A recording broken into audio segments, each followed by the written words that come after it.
अल्लाह के पैगंबरों के बारे में ये सुन्नत इलाही कि वो किसी कौम की तरफ अपना रसूल भेजे और फिर उस पर हुज्जत तमाम करे, इसी का एक दूसरा रुख है जो मैंने अर्ज किया कि कौमों के बारे में अल्लाह ताला ने बयान करवाया है। उसी ज़ैल में खुद नबूवत की स्कीम में भी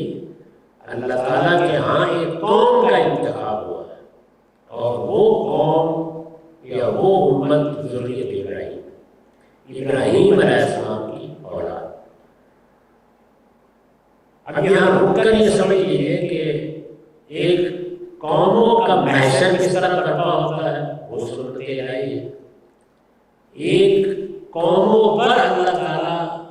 हुज्जत पूरी करके पैगंबरों के जरिए से किस तरह अज़ाब का फैसला करते हैं, वो इसका रुख है। और एक तीसरा रुख वो है जिसका ताल्लुक खास ज़ुर्रियत इब्राहीम से, यानी कानून वही जज़ा व सज़ा का है, लेकिन आम कौमों के हक़ में उसका ज़हूर किस तरह होता है। जिन कौमों की तरफ किसी रसूल की बेइज्जत हो जाए उनमें उसका ज़हूर किस तरह होता है, और ज़ुर्रियत इब्राहीम के लिए उसके ज़हूर की क्या तफ़सीलात है। ये वह एक ही कानून के तीन अलग अलग ज़हूर है। इनमें चूँकि थोड़ा थोड़ा फ़र्क वाक़ई हो जाता है, यानी आम कौमों के लिए जिस तरह मैंने अर्ज़ किया कि अगर कोई रसूल नहीं आया तो तदरीजी हलाकत का कानून है, वहाँ अचानक अज़ाब नहीं आएगा, कौम तदरीज के साथ मौत की तरफ बढ़ती चली जाएगी। इसी तरह जैसे इंसान शबाब और शैब के मराहिल से गुजरता हुआ मौत की तरफ बढ़ जाता है, तो वहाँ हम कहते हैं ना इस पर तबई मौत आई, तो तबई मौत कौमों की वाक़ई होती है, उसको बयान किया है। वो कौमें जिनकी तरफ रसूलों की बेइज्जत हुई उनको बयान किया, और जगह जगह कौमें नूह, कौमें सालेह, कौमें नूह, मुख्तलिफ कौमें शुएब, उनका जिक्र आना शुरू हो जाता है कि ये ज़ुर्रियत इब्राहीम की ज़ाहिर कौम है दुनिया की कौमों में से, लेकिन ये दुनिया की सारी कौमों में इस लिहाज से मुनफरिद है कि बाकी कौमों को तो अल्लाह ताला उनके हालात के लिहाज से मौका देता है, इसका अल्लाह ताला ने इसके वजूद में आने से पहले फैसला कर दिया इसके साथ क्या मामला होगा। चुनांचे मैंने अपनी किताब मकामात में एक मज़मून लिखा है खुदा के फैसले, उसमें जिस तरह उस फैसले को बयान किया है जो रसूलों की बेइज्जत के बाद दुनिया की किसी भी कौम से हो सकता है, उसी तरह ज़ुर्रियत इब्राहीम के बारे में खुदा के फैसले को भी अलग करके बताया।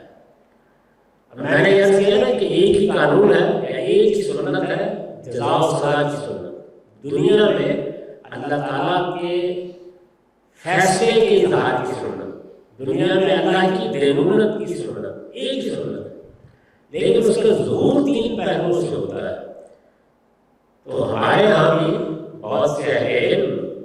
इसमें खलत मगज़ पैदा कर देते हैं, यानी वो इसको अलग अलग नहीं बात मौक़ों पर कर पाते, जहाँ अलग अलग नहीं कर पाते उसमें सबसे बड़ी मिसाल सैयदना मसीह की देनूनत, वो अल्लाह के रसूल है, एक कौम की तरफ आए, जैसे कि सैयदना लूत एक कौम की तरफ आए, जिस तरह के सैयदना शुएब एक कौम की तरफ आए, वो भी एक कौम की तरफ आए, लेकिन वो एक कौम नहीं है, वो ज़ुर्रियत इब्राहीम है। आप देखिए कि यहाँ तीनों चीज़ें मिल गई, उस कानून के तीनों पहलू हमेशा अलग अलग होते थे। अल्लाह ताला ने बहुत सी कौमें हैं जिनकी तरफ पिछले 4000 साल से रसूल नहीं भेजा। पहले तो फरमाया है कि हमने हर उम्मत की तरफ इब्तिदा में जब दुनिया शुरू हो रही थी और लोग मुख्तलिफ शाखों में आगे तकसीम हो रहे थे, जैसे कि बयान किया जाता है और रहीम बयान करते हैं कि दुनिया में इंसानों का शुरू सैयदना नूह के 3 बेटों से हुआ, साम, हाम और याफेस।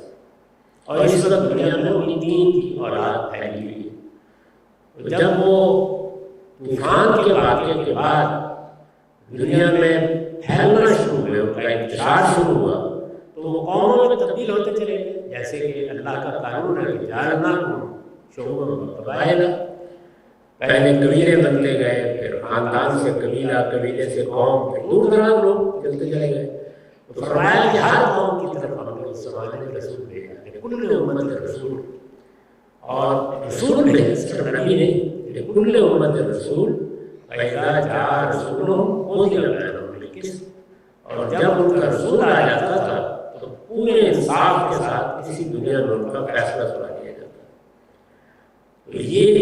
اس سنت کے ظہور کی ایک صورت ہے، یعنی ہر قوم کی طرف رسول آتے ہیں، قرآن ان کی سرگزشت سناتا ہے، لوط کی قوم، شعیب کی قوم، نوح کی قوم، اسی طرح مختلف قومیں، عاد، ثمود، وہ قومیں جن کی طرف پھر ذریت ابراہیم کا انتخاب کر لینے کے بعد رسول نہیں ہے، ان قوموں کا بھی حساب ہو رہا ہے، وہ بھی دنیا کے اسٹیج پر آتی ہیں،